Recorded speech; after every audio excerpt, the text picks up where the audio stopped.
नमस्कार, ये आकाशवाणी चंडीगढ़ है। अब आप प्रतिका से प्रादेशिक समाचार सुनिए। भारतीय राष्ट्रीय राजमार्ग प्राधिकरण ने टोल प्लाजा पर निर्बाध आवाजाही बढ़ाने के लिए GIS आधारित सॉफ्टवेयर पर सीधी निगरानी रखने के लिए लगभग 100 टोल प्लाजा की पहचान की है। इन टोल प्लाजा का चयन 1033 राष्ट्रीय राजमार्ग हेल्पलाइन के माध्यम से प्राप्त संकुलन प्रतिक्रिया के आधार पर किया गया है। निगरानी सेवा को चरणबद्ध तरीके से अधिक टोल प्लाजा तक बढ़ाया जाएगा। टोल प्लाजा का नाम और स्थान के अलावा सॉफ्टवेयर वाहनों की कतार की लंबाई, कुल प्रतीक्षा समय और टोल प्लाजा पर वाहन की गति की लाइव स्थिति से संबंधित विवरण साझा करेगा। और यदि किसी टोल प्लाजा पर वाहनों की कतार निर्धारित समय से अधिक हो तो ये चेतावनी और लेन वितरण अनुशंसा भी प्रदान करेगा। हरियाणा के मुख्य निर्वाचन अधिकारी पंकज अग्रवाल ने चुनाव लड़ रहे उम्मीदवारों व राजनीतिक दलों को चुनाव प्रचार, रोड शो, चुनावी रैलियों के दौरान निर्वाचन आयोग द्वारा जारी दिशा निर्देशों की पालना करने को कहा है, ताकि जन साधारण को असुविधा न हो। मुख्य निर्वाचन अधिकारी ने कहा कि किसी भी उम्मीदवार या राजनीतिक दल द्वारा चुनाव प्रचार के लिए वाहनों की अनुमति लेना आवश्यक है। बिना अनुमति के प्रचार में वाहनों का प्रयोग नहीं किया जा सकता। उम्मीदवार या राजनीतिक दल द्वारा प्रचार के लिए जिन वाहनों का पंजीकरण करवाया गया है उनका विवरण व्यय पर्यवेक्षक को बताना जरूरी है, ताकि उनके चुनाव खर्च में जोड़ा जा सके। इसके अलावा किसी भी अतिरिक्त वाहन की तैनाती के लिए उम्मीदवार या उसके एजेंट द्वारा वाहनों की वास्तविक तैनाती से काफी पहले इस आशय की सूचना देना अनिवार्य है। चुनाव प्रचार के लिए इस्तेमाल किए जा रहे वाहनों का ब्यौरा देते समय उन क्षेत्रों, तहसीलों का ब्यौरा भी देना होगा जहां उनका इस्तेमाल किया जाना है। उन्होंने बताया कि चुनाव में प्रचार के लिए वाहनों का उपयोग यातायात नियमों के अनुसार ही करना होगा।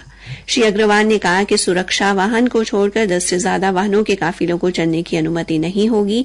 वाहनों के बड़े काफिलों को छोटे छोटे काफिलों में तोड़ा जाएगा और 2 काफिलों में कम से कम 100 मीटर का फासला रखना अनिवार्य है।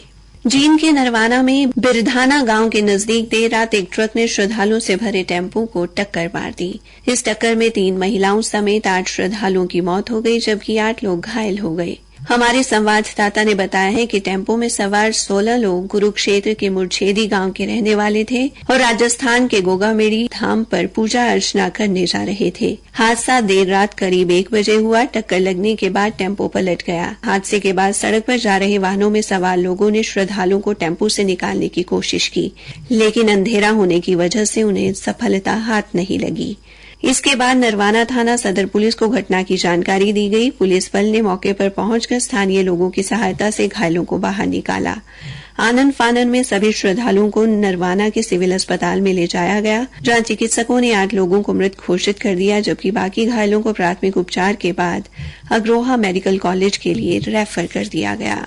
पेरिस पैरालंपिक में हरियाणा के सुमित अंतिल ने भाला फेंक स्पर्धा में स्वर्ण पदक हासिल किया है।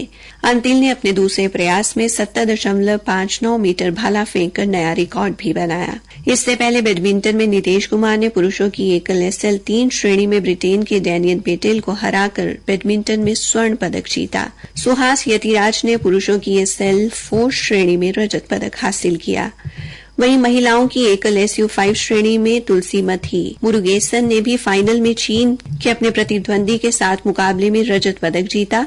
मनीषा रामदास ने डेनमार्क की कैथरीन को हराकर महिला एकल SU5 वर्ग में और नित्याश्रेय सिविन ने महिला एकल SH6 श्रेणी में इंडोनेशिया की रीना को हराकर कांस्य पदक अपने नाम किया। तीरंदाजी मिश्रित टीम स्पर्धा में शीतल देवी और राकेश कुमार को कांस्य पदक मिला। योगेश कोथिनिया ने कल पुरुषों के चक्का फेंक F56 वर्ग के फाइनल में रजत पदक जीतकर भारत को 5वें दिन का पहला पदक दिलाया। पैरालंपिक में ये उनका लगातार दूसरा रजत पदक है। इसके साथ ही भारत की कुल 15 पदक हो गए हैं, जिनमें 3 स्वर्ण, 5 रजत और 7 कांस्य पदक शामिल हैं। राष्ट्रपति, उपराष्ट्रपति और प्रधानमंत्री ने सभी पदक विजेताओं को बधाई दी है।